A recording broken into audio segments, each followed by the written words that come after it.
ಕೊಯಮತ್ತೂರು ಇದು ತಮಿಳುನಾಡಿನ ಮ್ಯಾಂಚೆಸ್ಟರ್ ಎಂದೇ ಕರೆಯಲ್ಪಡುವ ಪಟ್ಟಣ. ಇಲ್ಲಿದೆ ಒಂದು ಪ್ರಸಿದ್ಧ ಸೀರೆ ಅಂಗಡಿ. ಇಲ್ಲಿನ ರೇಷ್ಮೆ ಸೀರೆಗಳು ವಿಶ್ವಾದ್ಯಂತ ಹೆಸರುವಾಸಿ. 1000 ರೂಪಾಯಿಂದ ಹಿಡಿದು 40 ಲಕ್ಷದವರೆಗೂ ಕೂಡ ಇಲ್ಲಿ ರೇಷ್ಮೆ ಸೀರೆಗಳ ಭಂಡಾರವೇ ಇರುತ್ತದೆ.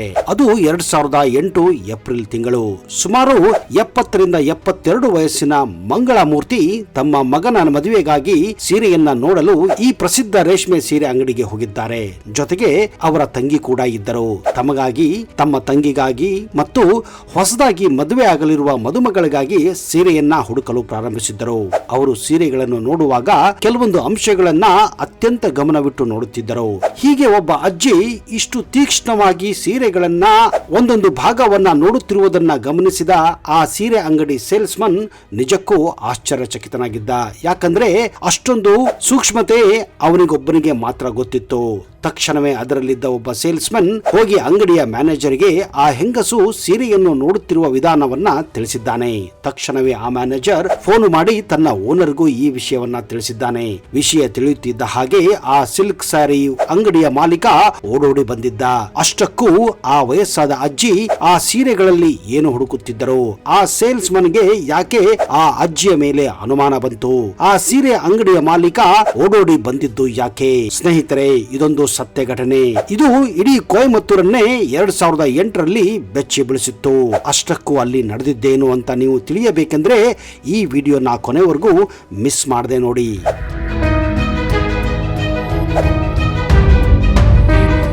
ಕನ್ನಡಿಗರೇ, ಏನೇ ಹೇಳಿ, ಸೀರೆ ಉಟ್ಟ ನಾರಿಯನ್ನ ಕಂಡರೆ ಯುವಕರ ಕಣ್ಣು ಅತ್ತ ಇತ್ತ ಸರಿಯುವುದಂತೂ ಸತ್ಯ.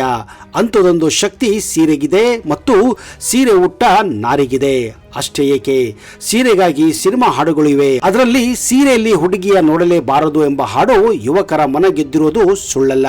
ಅಷ್ಟೇ ಯಾಕೆ, ಇನ್ನೂ ಹಲವಾರು ಸೀರೆ ಮೇಲೆ 100 ಹಾಡುಗಳಿವೆ.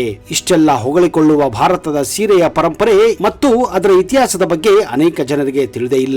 ಅದರಲ್ಲೂ ಸೀರೆ ಯಾವ ಕಾಲಘಟ್ಟದಿಂದ ಇತ್ತು ಎಂಬ ಪ್ರಶ್ನೆ ಅನೇಕರಲ್ಲಿ ಉತ್ತರವೇ ಇಲ್ಲ.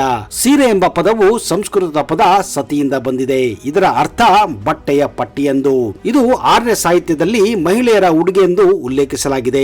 ಸತ್ತಿಕ ಎಂಬ ಪ್ರಾಕೃತ ಪದದಿಂದ ಇದು ಹುಟ್ಟಿಕೊಂಡಿತ್ತು. ಸೀರೆಯು ಹೊಲಿಗೆ ಇಲ್ಲದ ಉದ್ದನೆಯ ಬಟ್ಟೆಯಾಗಿದ್ದು ಇದನ್ನ ವಿವಿಧ ಶೈಲಿಯಲ್ಲಿ ಹೊದಿಸಲಾಗುತ್ತದೆ ಮತ್ತು 4 ಗಜಗಳಿಂದ 9 ಗಜಗಳವರೆಗೆ ಇದು ಉದ್ದ ಇರುತ್ತದೆ. ಇದು ಶ್ರೀಮಂತ ಇತಿಹಾಸವನ್ನು ಕೂಡ ಹೊಂದಿದೆ. ಸೀರೆಯ ಮೊದಲ ಉಲ್ಲೇಖವು 4000 ವರ್ಷಗಳ ಹಿಂದೆ ಮಹಾಭಾರತದಲ್ಲಿ ಕೂಡ ಕಂಡು ಬಂದಿದ್ದು ನಿಮಗೂ ಕೂಡ ಗೊತ್ತಿದೆ. ನೆರೆದಿದ್ದ ಸಭೆಯಲ್ಲಿ ದ್ರೌಪದಿಯ ಸೀರೆಯನ್ನ ದುಶ್ಯಾಸನ ಎಳೆಯುತ್ತಿದ್ದಾಗ ಶ್ರೀಕೃಷ್ಣನು ತನ್ನ ಮಾಯಾಜಾಲದಿಂದ ದ್ರೌಪದಿಯನ್ನ ರಕ್ಷಿಸಿದ್ದು ನಿಮಗೆಲ್ಲ ಗೊತ್ತು. ಸೀರೆಯ ಆರಂಭಿಕ ರೂಪವು 1ನೇ ಶತಮಾನದ ಶಿಲ್ಪದಲ್ಲೂ ಕೂಡ ಕಂಡು ಬಂದಿದೆ ಮತ್ತು 1850ರ ದಶಕದಲ್ಲಿ ರಾಣಿ ಲಕ್ಷ್ಮೀಬಾಯಿ, ಕಿತ್ತೂರು ಚೆನ್ನಮ್ಮ, ಬೆಳವಡಿ ಮಲ್ಲಮ್ಮನಂತಹ ನಾಯಕರು ಇದನ್ನ ಧರಿಸಿದ್ದರು ಎನ್ನುವುದಕ್ಕೆ ಸಾವಿರಾರು ಸಾಕ್ಷಿಗಳು ಕೂಡ ಇವೆ. ಇವುಗಳನ್ನ ಧೋತಿಯಂತೆ ಮೊದಲು ಧರಿಸಲಾಗುತ್ತಿತ್ತು. ಹೆಚ್ಚುವರಿ ಉದ್ದವು ಕುದುರೆಯ ಮೇಲೆ ಹಾರಾಡುವ ಅನುವು ಮಾಡಿಕೊಡುತ್ತಿತ್ತು. ವೇದದಲ್ಲಿ ಸೀರೆಯ ಬಗ್ಗೆ ಕೂಡ ಉಲ್ಲೇಖವಿದೆ. ಯಜುರ್ವೇದದಲ್ಲಿ ಸೀರೆಯ ಬಗ್ಗೆ ಉಲ್ಲೇಖಿಸಲಾಗಿದೆ. ಯಾಗದ ಸಮಯದಲ್ಲಿ ಸೀರೆಯನ್ನ ಧರಿಸುತ್ತಿರುವ ಪದ್ಧತಿ ಇತ್ತು ಎಂದು ನಂಬಿಕೆ ಇದೆ. ಒಂದೊಂದು ಕಡೆ ಒಂದೊಂದು ರೀತಿ ಸೀರೆಯನ್ನ ಬಳಸಲಾಗುತ್ತಿದೆ ಹಾಗೂ ಅದನ್ನ ಉಡಲಾಗುತ್ತದೆ. ಮೇಲಾಗಿ ನಿಮಗೆಲ್ಲ ಗೊತ್ತಿರುವ ಹಾಗೆ ಕರ್ನಾಟಕದಲ್ಲಿಯೇ ಕೊಡಗಿನಲ್ಲಿ ಒಂದು ರೀತಿ ಸೀರೆ ಉಟ್ಟರೆ ಮೈಸೂರು ಕಡೆ ಒಂದು ರೀತಿ ಸೀರೆ ಉಡುತ್ತಾರೆ. ಹಾಗೆಯೇ ಉತ್ತರ ಕರ್ನಾಟಕದಲ್ಲಿ ಒಂದು ತರ ಸೀರೆ ಉಟ್ಟರೆ ಮಹಾರಾಷ್ಟ್ರ, ಆಸಾಮುಗಳಲ್ಲೂ ಕೂಡ ಬೇರೆ ಬೇರೆ ರೀತಿ ಈ ಸೀರೆಗಳನ್ನ ಧರಿಸುತ್ತಾರೆ.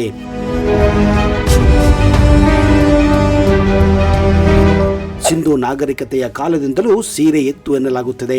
ಅಂದ್ರೆ ಕ್ರಿಸ್ತ ಪೂರ್ವ 2008ರಿಂದ 1800ಕ್ಕೂ ಹಿಂದಿನ ಇತಿಹಾಸ ಈ ಸೀರೆ ಹೊಂದಿದೆ.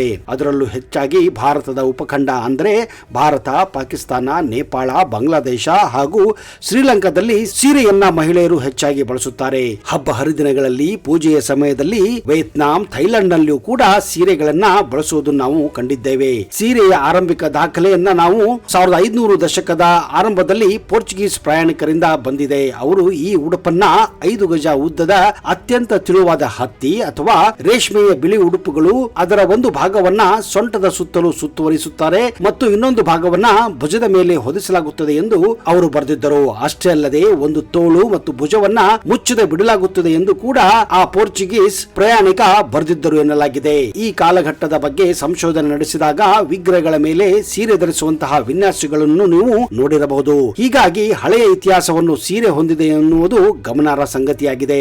ಆರ್ಯರೊಂದಿಗೆ ವಸ್ತ್ರಂ ಎಂಬ ಪದ ಬಂದಿತ್ತು. ಈ ಸಮಯದಲ್ಲಿಯೇ ಪಿತಾಂಬರ್ ಮತ್ತು ಪಟೋಲಾ ಕೂಡ ಬಂದಿದ್ದವು. ಬ್ರಿಟಿಷ್ ಕಾಲದಲ್ಲಿಯೂ ಸೀರೆ ಉಡುವ ಟ್ರೆಂಡ್ ಇತ್ತು. ಹಳೆಯ ಕಾಲದ ಫೋಟೋಗಳನ್ನು ನೀವು ಗಮನಿಸಿದಾಗ ಸೀರೆ ಉಟ್ಟ ನಾರಿಯರು ಆಗಿನ ಕಾಲದಲ್ಲಿ ಇದ್ದರು ಎಂಬುದು ತಿಳಿದು ಬರುತ್ತದೆ. ಭಾರತವನ್ನ ಬ್ರಿಟಿಷರು ಆಳುತ್ತಿದ್ದ ಸಂದರ್ಭದಲ್ಲಿ ಈಸ್ಟ್ ಇಂಡಿಯಾ ಕಂಪನಿ ಅಧಿಕಾರಿಗಳು ಇಂಗ್ಲೆಂಡ್ ರಾಣಿಗೆ ಬಾಂಗ್ಲಾದ ಢಾಕಾ ಮಸ್ಲಿನ್ ಬಟ್ಟೆಯನ್ನ ಬೆಂಕಿ ಪಟ್ಟಣದಲ್ಲಿ ಕಳಿಸುತ್ತಿರುವುದು ಇತಿಹಾಸದಲ್ಲಿ ಉಲ್ಲೇಖಿಸಲಾಗಿದೆ. ಬ್ರಿಟಿಷ್ ಆಳ್ವಿಕೆಯ ಆಗಮನದೊಂದಿಗೆ ಈ ಸೀರೆಯ ಡ್ರೆಪಿಂಗ್ ನಲ್ಲಿ ಪ್ರಮುಖ ಬದಲಾವಣೆಗಳು ಕಂಡುಬಂದಿದ್ದವು. ಪೇಟಿಕೋಟ್ಗಳು ಮತ್ತು ಬ್ಲೌಸ್ಗಳು ಉಡುಪಿನ ಪ್ರಮುಖ ಭಾಗವಾಗಿತ್ತು. ಇದು ಉಡುಪನ್ನ ಧರಿಸುವುದರಲ್ಲಿ ಹೆಚ್ಚು ನಮ್ರತೆಯನ್ನ ತರುತ್ತಿತ್ತು. ಆದರೆ ರವಿಕೆ ತೊಡುವ ಪ್ರಸಂಗ ಆಗಿನ ಕಾಲದಲ್ಲಿ ಇರಲಿಲ್ಲ. ಆದರೆ ಬರಬರುತ್ತಾ ರವಿಕೆ ತೊಡಲು ಕೂಡ ಆರಂಭಿಸಿದ್ದರು. 16 ವರ್ಷಕ್ಕಿಂತ ಮೇಲ್ಪಟ್ಟ ಮಹಿಳೆಯರು ಸೀರೆ ಧರಿಸಲು ಆರಂಭಿಸಿದ್ದರು. ಯುವತಿಯರು ಸ್ಕರ್ಟ್ ಮತ್ತು ಬ್ಲೌಸ್ ಅಥವಾ ಅರ್ಧ ಸೀರೆಯನ್ನ ಧರಿಸುತ್ತಿದ್ದರು. ಉತ್ತರ ಭಾರತದ ಮಹಿಳೆಯರು ಸಲ್ವಾರ್ ಕಮೀಸ್, ಚೂಡಿದಾರ ಧರಿಸುವುದನ್ನ ಬಯಸುತ್ತಿದ್ದರು.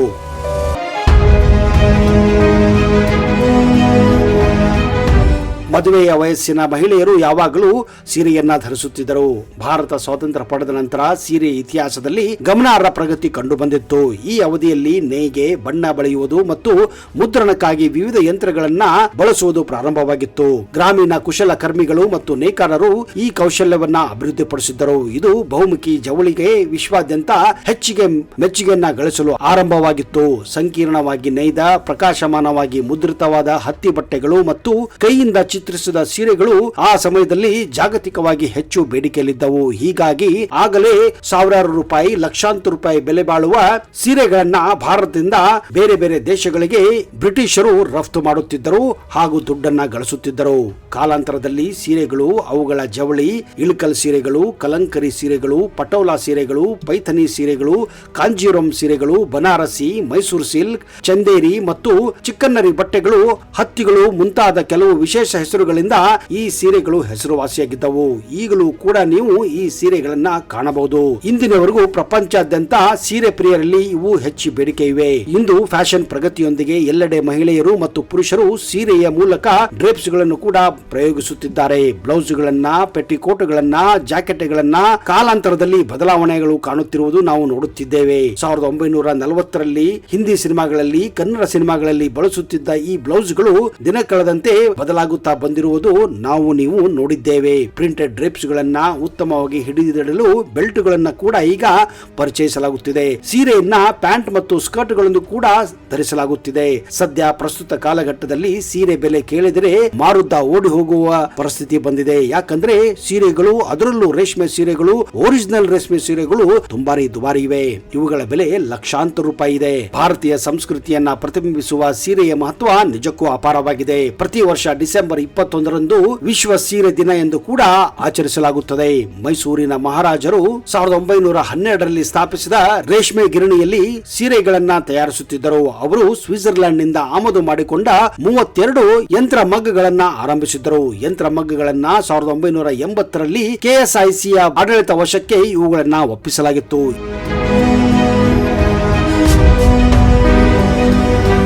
ಇಲ್ಲಿ ಸುಮಾರು 159 ಮಗ್ಗಗಳಿವೆ. ಇಲ್ಲಿ ದುರುಪಯೋಗವನ್ನ ತಡೆಯಲು ಇಲ್ಲಿ ತಯಾರಾಗುವ ಪ್ರತಿ ಸೀರೆಯ ಮೇಲೂ ಅದರ ಸಂಕೇತ ಸಂಖ್ಯೆ ಹಾಗೂ ಒಂದು ಸಾಂಕೇತಿಕ ಚಿತ್ರ ಕೂಡ ಇರುತ್ತದೆ. ಇದಕ್ಕೆ ಕಾರಣ ಇತ್ತೀಚಿನ ದಿನಗಳಲ್ಲಿ ಡೂಪ್ಲಿಕೇಟ್ ಮಾಡುವ ದಂಧೆ ಜಾಸ್ತಿ ಆಗಿತ್ತು. ಅದರಲ್ಲೂ ಈ ರೀತಿ ಮೈಸೂರು ಸಿಲ್ಕ್ ಸೀರೆಗಳು ದೊಡ್ಡ ದೊಡ್ಡ ಅಂಗಡಿಗಳಲ್ಲಿ, ಚಿಕ್ಕ ಚಿಕ್ಕ ಅಂಗಡಿಗಳಲ್ಲಿಯೂ ಕೂಡ ಡೂಪ್ಲಿಕೇಟ್ ಆಗಿ ಮಾರಾಟ ಆಗುವುದು ಕಂಡು ಬಂದಿದೆ.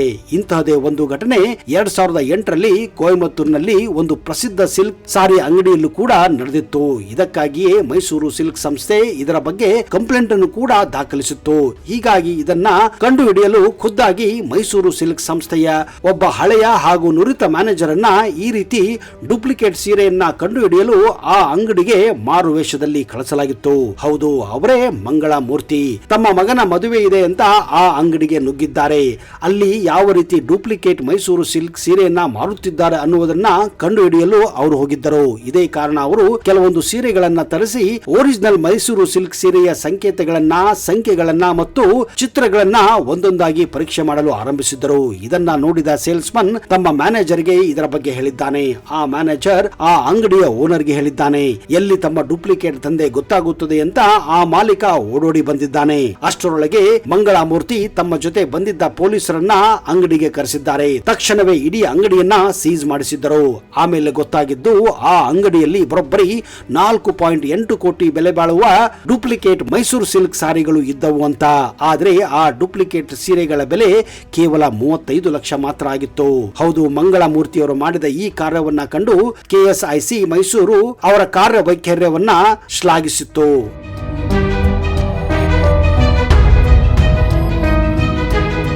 ಹೌದು ಸ್ನೇಹಿತರೆ, ಇವತ್ತು ರೇಷ್ಮೆ ಸೀರೆಗಳ ದಂಧೆ ವಿಶ್ವಾದ್ಯಂತ ಸಾವಿರಾರು ಕೋಟಿ ವ್ಯವಹಾರ ಮಾಡುತ್ತದೆ. ಇದೇ ಕಾರಣ ಡೂಪ್ಲಿಕೇಟ್ ಸೀರೆಗಳ ದಂಧೆ ಕೂಡ ಬಲು ಜೋರಾಗಿ ನಡೆಯುತ್ತಿದೆ. ಲಕ್ಷ ಕೊಟ್ಟು ಮದುವೆಗಾಗಿ ಖರೀದಿಸುವ ರೇಷ್ಮೆ ಸೀರೆಗಳನ್ನ ನೀವು ಒಂದಲ್ಲ ಎರಡಲ್ಲ ಹಲವು ಬಾರಿ ಪರೀಕ್ಷೆ ಮಾಡಿ ಖಾತ್ರಿಯಾದ ಮೇಲೆಯೇ ಅಂತ ಸೀರೆಗಳನ್ನ ಖರೀದಿ ಮಾಡಿ ಅನ್ನೋದು ನಮ್ಮ ಉದ್ದೇಶ. ನಿಮಗೂ ಕೂಡ ಈ ರೀತಿಯ ಅನುಭವ ಆಗಿದ್ದರೆ ದಯವಿಟ್ಟು ಕಮೆಂಟ್ ಬಾಕ್ಸ್ ಅಲ್ಲಿ ಬರೆಯಿರಿ. ಅಲ್ಲಿಯವರೆಗೆ ಜೈ ಹಿಂದ್, ಜೈ ಕರ್ನಾಟಕ.